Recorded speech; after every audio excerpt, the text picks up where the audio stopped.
पश्चिम Asia में तनाव का असर अब भारत पर खुलकर दिखने लगा है। मई से जून तक 4 बार पेट्रोल डीजल के दाम बढ़ चुके हैं। जनता पर महंगाई की इस मार ने विपक्ष का गुस्सा बढ़ा दिया है।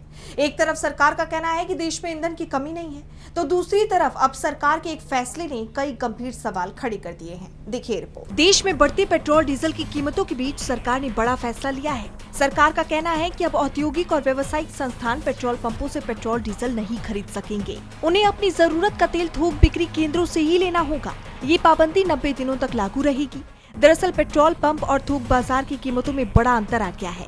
दिल्ली में पेट्रोल पंप पर डीजल 95.20 रुपए प्रति लीटर मिल रहा है। वहीं थोक ग्राहकों के लिए इसकी कीमत 134.50 रुपए है। इस भारी अंतर की वजह से बड़े ग्राहक पेट्रोल पंपों से तेल खरीदने लगे हैं। इससे देश के कुछ हिस्सों में डीजल की मांग असामान्य रूप से बढ़ गई थी। पेट्रोलियम और प्राकृतिक गैस मंत्रालय ने 11 जून को एक नया आदेश जारी किया। इस आदेश का नाम मोटर स्पिरिट और हाई स्पीड डीजल आदेश 2026 है।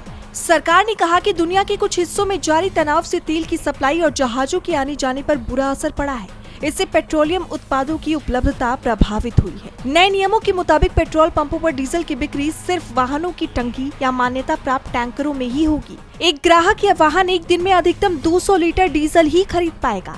इसी बीच 11 जून को पेट्रोलियम और प्राकृतिक गैस मंत्रालय ने कहा कि देश में कच्चे तेल, एलपीजी और एलएनजी का पर्याप्त भंडार मौजूद है। आपूर्ति से जुड़ी कोई भी समस्या नहीं है और पैनिक में आकर जरूरत से ज्यादा खरीदारी करने की कोई आवश्यकता नहीं है। अब सवाल उठ रहे हैं कि जब देश में ईंधन की कमी नहीं है, तो फिर सरकार ये फैसले क्यों ले रही है? लगातार पेट्रोल डीजल के दामों में बढ़ोतरी क्यों हो रही है? खैर, अब इन सवालों के जवाब में बीजेपी क्या कहती है, ये देखना होगा। डीबी लाइव की रिपोर्ट।